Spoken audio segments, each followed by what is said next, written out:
समस्त सुधी श्रोताओं को सादर नमस्कार।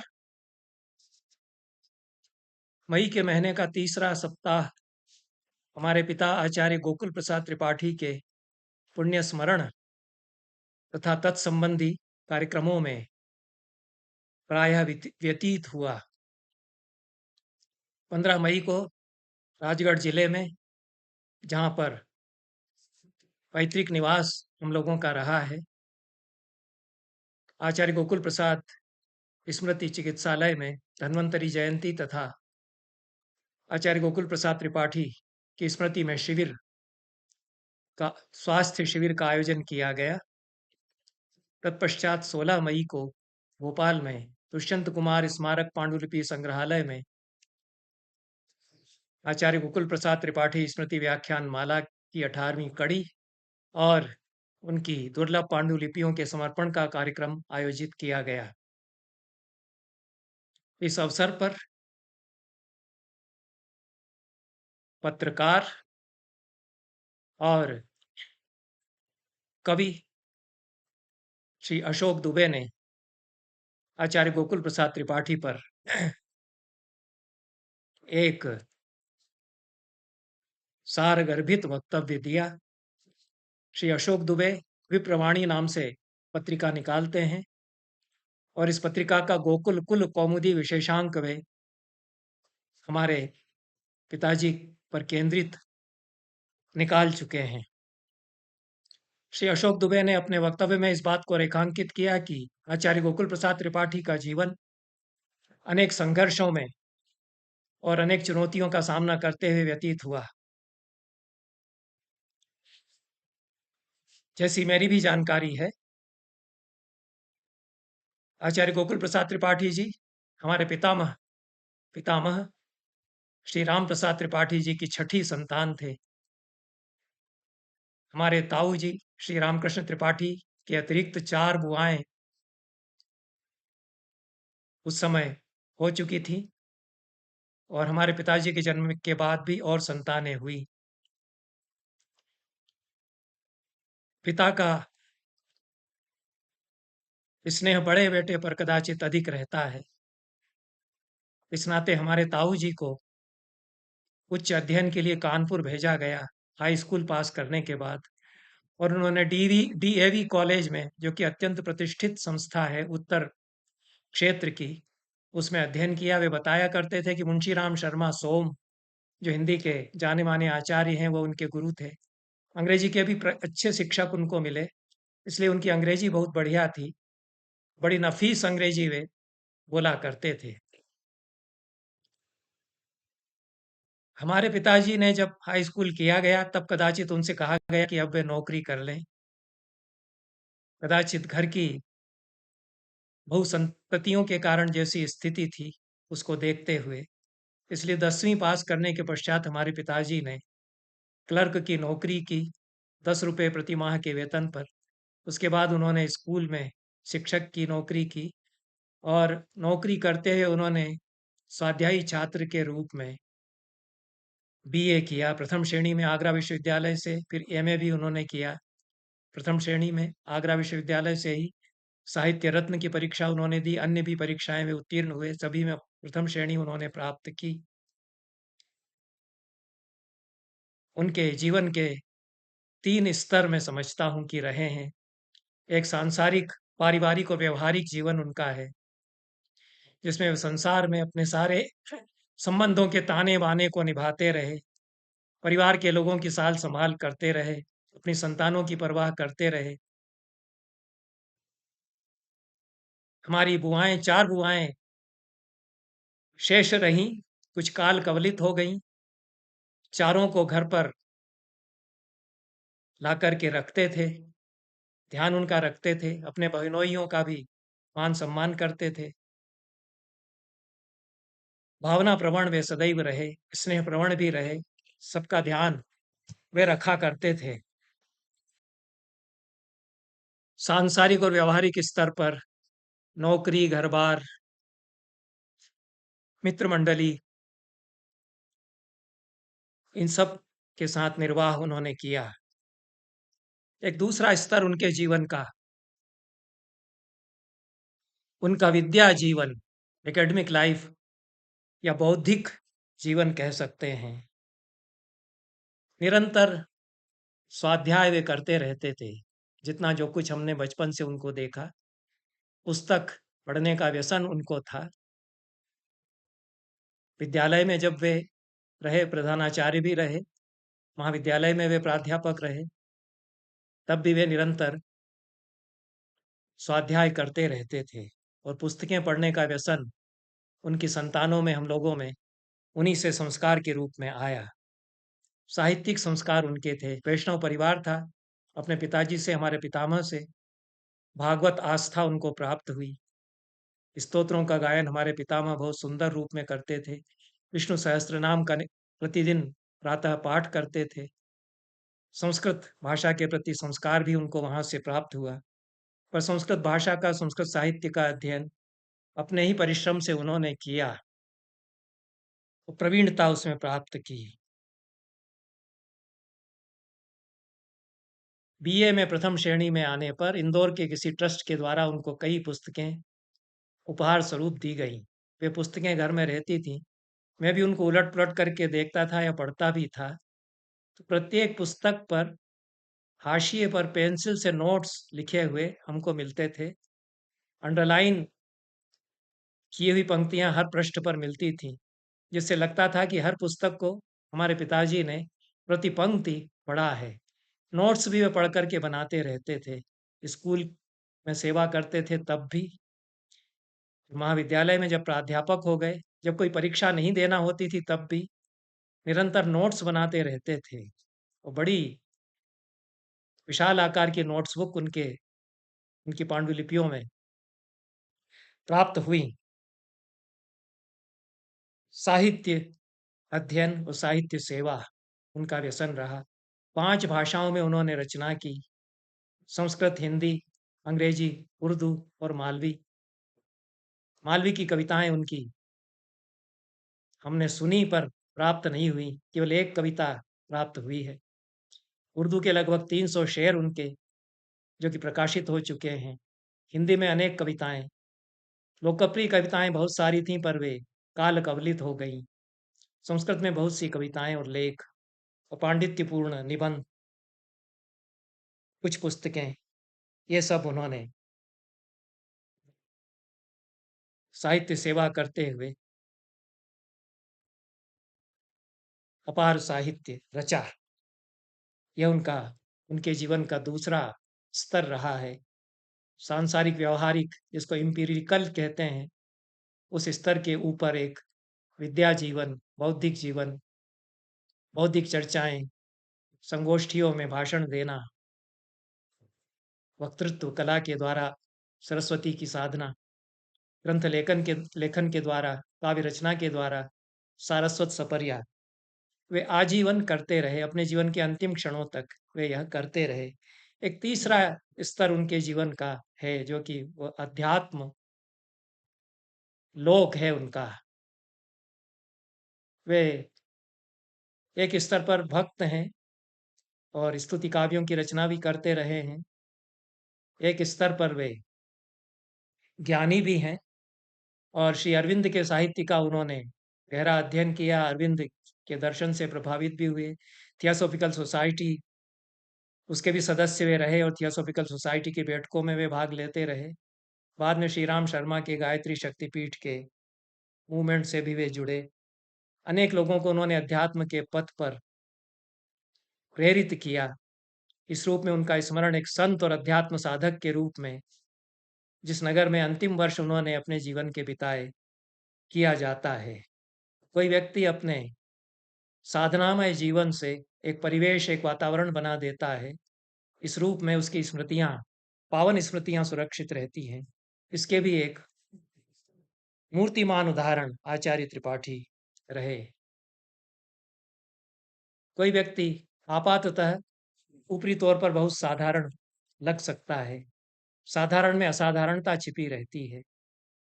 उस साधारण को पहचानना और उसका स्मरण करना हमको एक बृहत्तर जगत से जोड़ता है। श्रीमद् भागवत में कहा गया है तदेव रम्यं रुचिरं नवं नवं, तदेव शश्वन् मनसो महोत्सवम्, तदेव शोकार्णव शोषणं नृणाम्, यदुत्तम श्लोक गुणानुकीर्तनम। वही रम्य है, वही नया नया होता जाता है।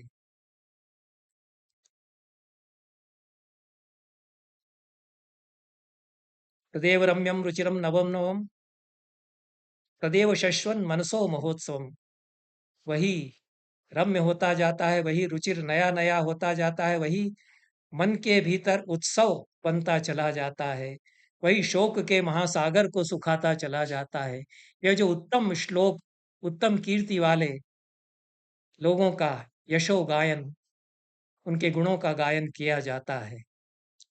यद्यपि श्रीमद् भागवत में यह ईश्वर के गुणानुवचन के प्रसंग में आया है, पर उत्तम श्लोक से जो पुण्य कीर्ति महापुरुष हैं, उनका आशय भी मैं लेता हूँ। इस दृष्टि से किसी महापुरुष के जीवन का संकीर्तन हम करते हैं, उसको साधारण रूप में भले ही जाना जाता रहा, पर उसकी असाधारणता को हम जब पहचानते हैं, तो हम अपने आप को उतना ही बृहत्तर बनाते हैं, अपने व्यक्तित्व को उतना ही असीम करते हैं। इस भूमिका के साथ मैं श्री अशोक दुबे जी ने जो वक्तव्य 16 मई के कार्यक्रम में दिया, उसको प्रस्तुत कर रहा हूँ। यह आचार्य गोकुल प्रसाद त्रिपाठी के पुण्य स्मरण की अंतिम कड़ी YouTube के कार्यक्रमों पर मेरी ओर से है। धन्यवाद। बहुत बहुत धन्यवाद। आपने कई लोगों का सटीक विवेचन किया और बहुत सारी चीज़ें जो हम लोग के ध्यान में नहीं आती, वो चीज़ों को भी आपने के समक्ष रखा। अब मैं आमंत्रित कर रही हूँ अपने विशिष्ट वक्तव्य हेतु श्रीमान अशोक दुबे जी को, आचार्य गोकुल प्रसाद त्रिपाठी जी के व्यक्तित्व एवं कृतित्व पर विशिष्ट वक्तव्य हेतु कृपया आए और हमें लाभान्वित करें।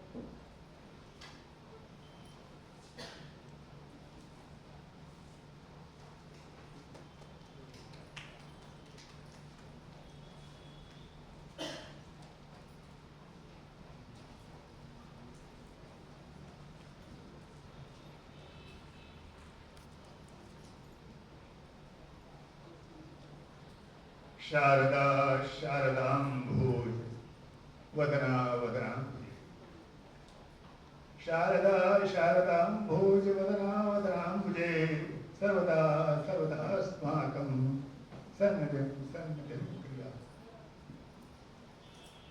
माँ सरस्वती के चरणों में प्रणाम करते हुए गोकुल जन कल्याण समिति द्वारा पूज्य ऋषि परंपरा के विशिष्ट आचार्य पुण्य श्लोक पंडित गोकुल प्रसाद त्रिपाठी जी के पुण्य स्मरण पर्व पर सारस्वत वेदिका पर विराजमान हिंदी साहित्य के सुप्रसिद्ध आलोचक एवं साहित्यकार परम आदरणीय श्री विजय बहादुर सिंह जी, जिनके दर्शन और वाणी आंखों के रास्ते हृदय तल को भारतीयता के गौरव का अनुभव कराते हैं। एक सुखद आनंद की अनुभूति होती है।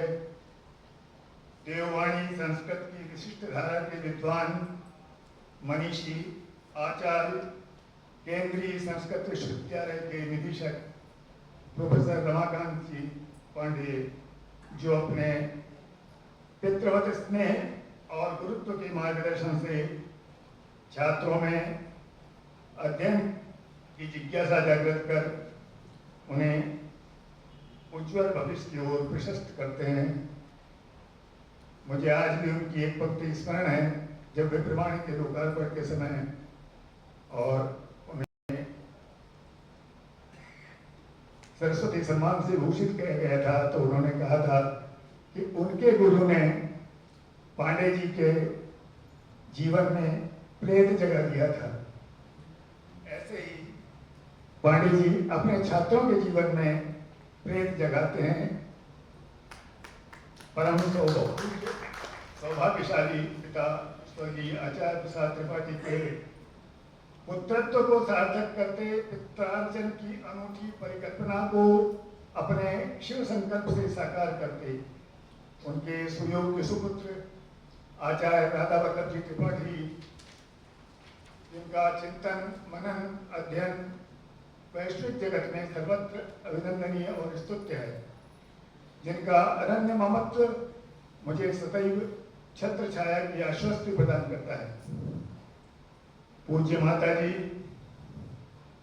बहन स्मृति जी, त्रिपाठी परिवार के परिजनों से वैदूष समृद्ध मंच को प्रणति निवेदन करते हुए दुष्यंत स्मारक पांडुलिपि संग्रहालय के पदाधिकारी और आप सब सभी विद्वज्जन,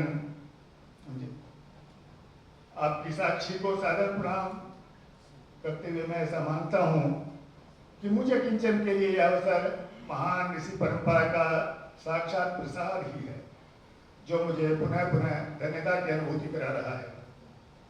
परम पूज्य आचार्य गोकुल प्रसाद त्रिपाठी जी एक बहुआयामी प्रज्ञा पुरुष थे। प्रतिभा संपन्न त्रिपाठी जी एक प्रिज्म की तरह थे।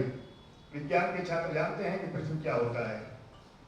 प्रिज्म पर जिधर जिधर से प्रकाश पड़ता है वह उसे कई कई रंगों में परावर्तित कर बिखेरता रहता है। आचार्य श्री जन्म के साथ कर्म से भी ब्राह्मण थे। ब्राह्मणत्व के शास्त्र निर्देशित सत्कर्मों के वे साक्षात प्रतिमान थे। आपके तपस्वी जीवन को प्रणाम करते हुए देश के मुकुधन मनीषियों द्वारा प्रकाश प्रक्षेपण से आलोकित लगभग 900 पृष्ठों का एक सारस्वत साधना के आयाम नामक विशाल स्मृति ग्रंथ और जीवन साधना के शीर्षक से एक स्मारिका भी प्रकाशित हुई थी। कुछ समय पूर्व विप्रवाणी परिवार द्वारा भी अपने विनम्र श्रद्धा सुमन समर्पित करते हुए विप्रवाणी पत्रिका का गोकुल कीर्ति कौमुदी अंक भी प्रकाशित किया गया था।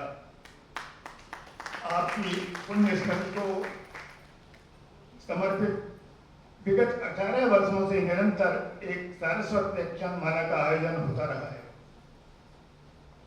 किंतु ये प्रयास उनकी अनंत पूर्ण विदम आभा का सहस्त्रांश भी अभिव्यक्त नहीं कर पा रहे हैं, जिसे मात्र कुछ क्षणों में समेटना तो मेरे लिए अंजलि में सागर समाहित करने जैसा दुष्कर कार्य है। अभाव के अंधकार के समय अपने शिव संकल्प के दीपक से उन्होंने कर्मठता के में अपराजिता की बाती विद्यानुराग की सात्विक प्रज्ञा ज्योति से आत्मदीप को प्रज्वलित किया, जिसका अखंड अलौकिक आलोक आज भी सर्वत्र प्रसारित हो रहा है। वस्तुतः केवल साधना की ही बात करें तो कुशाग्र प्रतिभा संपन्न संस्कार समृद्ध मन प्राण देहधारी इस व्यक्तित्व में सारस्वत साधना, आध्यात्मिक साधना, लोक साधना और समाज सेवा जैसे अनेक आयाम दृष्टिगोचर होते हैं। बचपन से ही प्रत्येक कक्षा में प्रथम श्रेणी में प्रथम स्थान प्राप्ति के साथ संस्कृत विषय में विशेष योग्यता अर्जित करते रहे। मात्र 13 वर्ष की उम्र में ही आपकी साहित्य साधना आरंभ हुई थी, जब 1933 में आपकी एक कहानी तत्कालीन श्रेष्ठ साहित्यिक पत्रिका माधुरी में प्रकाशित हुई थी और बाद में आपकी रचनाएं कल्याण, साप्ताहिक हिंदुस्तान जैसी स्तरीय पत्रिकाओं और संस्कृत पत्रिका अमृतसत्ता में भी निरंतर प्रकाशित होती रही। सरल संस्कृत और व्याकरण केंद्रित संस्कृत सुबोधनी नामक पुस्तक भी प्रकाशित हुई। मात्र 18 वर्ष की उम्र में पारिवारिक दायित्व बोध हेतु स्वावलंबन के आलम्बन के साथ ही आध्यात्मिक चिंतन, मनन, देव आराधन, साधना और अध्ययन की निरंतरता ने आपके व्यक्तित्व को आकर्षक गौरवगंध से सुरभित किया। अनेक प्रतिकूलताओं की चट्टानों में आपका मार्ग बनाते हुए विद्यानुराग की पुण्य सलिला आगे बढ़ती रही और आपने पीएचडी तक की अकादमिक शिक्षा प्राप्त की। साथ ही वेद, पुराण, उपनिषद, स्मृतियों एवं आयुर्वेद की एवं गीता विशारद, रामायणी, आयुर्वेद आदि अनेक परीक्षाओं में भी प्रथम स्थान प्राप्त करके अनेक पुरस्कार अर्जित किए। बचपन से ही कला और संस्कृति से आपका विशेष लगाव रहा। अपने सामने कोई भी चुनौती आने पर वे कभी पीछे नहीं रहते थे। एक बार आपके द्वारा निर्देशित दुर्गादास राठौर नामक नाटक में औरंगजेब की भूमिका निभाने को जब कोई तैयार नहीं हुआ तो आपने स्वयं यह भूमिका निभाते हुए अस्मरणीय प्रस्तुति की। तब सुठालिया के तत्कालीन महाराजा महेंद्र सिंह दरबार ने स्वयं पोशाक और जेवरात आपके लिए भेजे थे। जंजेपुर राजगढ़ आपकी जन्मभूमि तो रही। सुठालिया, छतरपुर, नरसिंहगढ़ आपकी जीवन यात्रा के महत्वपूर्ण पड़ाव बने। क्लर्क के रूप में ही स्वावलंबी जीवन आरंभ कर उत्तरार्ध में नरसिंहगढ़ डिग्री कॉलेज में पदभार ग्रहण करने तक आपकी संघर्ष यात्रा एक प्रेरक प्रकाश स्तंभ है। हिंदी, अंग्रेजी, संस्कृत पर समान अधिकार अपने सरल सौम्य उदार करुणामय व्यक्तित्व के कारण विद्वान सर्वत्र पूज्यते युक्ति आपके साथ सर्वत्र चरितार्थ होती रही है। शासकीय महाविद्यालय नरसिंहगढ़ से 1978 में सेवानिवृत्ति के समय आपका भव्य ऐतिहासिक नागरिक अभिनंदन किया गया था, जो एक अविस्मरणीय कीर्तिमान है। हिंदी, अंग्रेजी, उर्दू में भी आपका साहित्य उपलब्ध है। आपका जीवन भर सर्वजन हिताय सर्वजन सुखाय साहित्य सृजन होता रहा। अध्यात्म के साथ उनके साहित्य में प्रकृति, पर्यावरण, समाज उत्थान, राष्ट्रीय चेतना, पारिवारिक प्रेम आदि चिंतन व्याप्त हैं। आचार्य गोकुल प्रसाद त्रिपाठी द्वारा दोहा छंद में रचित अभिनव सत्सई तो एक कालजयी ग्रंथ है। आपने अभी दोहों का वाचन इन बच्चों के मुखारबिंद से और भवनकर जी के द्वारा सुना। अभिनव सत्सई को अभिराज राजेंद्र मित्र, प्रोफेसर हनुमंत शुक्ल, प्रोफेसर आजाद मिश्र भटकर, विदुषी श्रीमती सत्यवती त्रिपाठी, अर्चना दुबे जी आदि साहित्य जगत के दीप्तमान नक्षत्रों की समीक्षाओं से बहुत ही गंभीरता और महत्व मिला है। अभिनव सत्सई में कुल 706 दोहे हैं। सृष्टि रहस्य, द्वैत, अद्वैत, भक्ति, ज्ञान, वैराग्य, कर्मकांड आदि लगभग 45 विषयों पर आपने सुरुचिपूर्ण बोधगम्य दोहों की रचना की है, जो सहजी, पठनीय, श्रवणीय, मननीय, संग्रहणीय और लोक आधार पर व्यक्त करने की क्षमता रखते हैं। चंद्र प्रभाकर के प्राकृत पिंगल सूत्र में 23 प्रकार के दोहा भी वर्णित हैं। अभिनव सत्सई में 17 प्रकार के दोहा में मिलते हैं। अलंकार की दृष्टि से भी अभिनव सत्सई के दोहे अनूठे आनंद की सृष्टि करते हैं। तथ्य, कथ्य, शिल्प, अर्थ सभी निकष पर कुंदन जैसे सत्सई के दोहे यमक, अनुप्रास, उपमा, उपेक्षा, अलंकार से स्वाभाविक सुसज्जित हैं।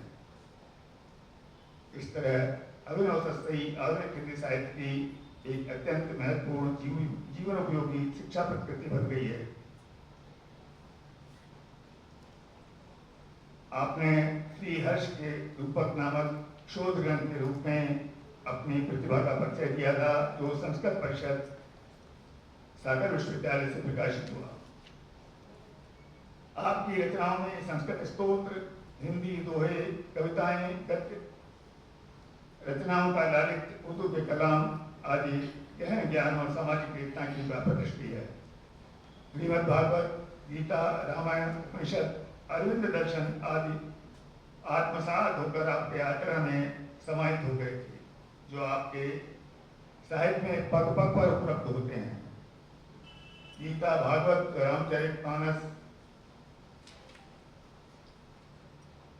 के मर्मज्ञ प्रवचनकार के रूप में आप सुप्रतिष्ठित हुए। आप जहाँ भी रहे निःशुल्क संस्कृत शिक्षण के साथ संस्कृत प्रचार समिति का गठन और परीक्षाओं का संचालन किया। ब्राह्मणों की आराध्या वेदमात्रा गायत्री के आप नैष्ठिक उपासक रहे। आपकी प्रत्येक श्वास में अहर्निश गायत्री जप चलता रहता था। आचार्य श्रीराम शर्मा के दर्शन और साहित्य से आप काफी प्रभावित रहे। आपका जीवन गायत्रीमय बनाकर आपने युग निर्माण योजना समिति का गठन किया। गायत्री यज्ञ के माध्यम से आचार्य श्रीराम शर्मा के समाज उत्थान और युग परिवर्तन मिशन को जन जन तक पहुंचाया। नरसिंहगढ़ में स्वयं योग ऋषि आचार्य श्रीराम शर्मा के कर कमलों से गायत्री शक्तिपीठ की स्थापना कराई। प्रखर पांडित्यपूर्ण चिंतन और तपस्या ने पुण्यस्थ आचार्य त्रिपाठी जी को ऋषि परंपरा के मूर्तिमान विग्रह के रूप में सुयश का अमृत प्रदान किया है। अंत में सुभाषित का एक अंश है, कीर्ति सजीवति। भर्तृहरि के नीति शतक में भी यही भाव हमें मिलते हैं। जयंत तेर सिद्ध कविश्रा। यह सभी आपके व्यक्तित्व और कृतित्व को मणिकांचन शोभा प्रदान करते हैं। ऐसी महान विभूति का आज पुण्य स्मरण, उनकी पांडुलिपियों और उनके व्यक्तित्व को प्रणति निवेदन करने वाले साहित्य का दुष्यंत स्मारक पांडुलिपि संग्रहालय में होना इस सभागार में गंगाजल प्रोक्षण और गायत्री यज्ञ के जैसा पुण्य कार्य है। अपनी भावुकतापूर्ण श्रद्धा से श्रद्धांजलि के साथ आचार्य पंडित गोकुल प्रसाद त्रिपाठी जी के पुण्य स्मृति को पुनः पुनः प्रणाम करते हुए अपनी वाणी को विराम देना चाहता हूँ। धन्यवाद।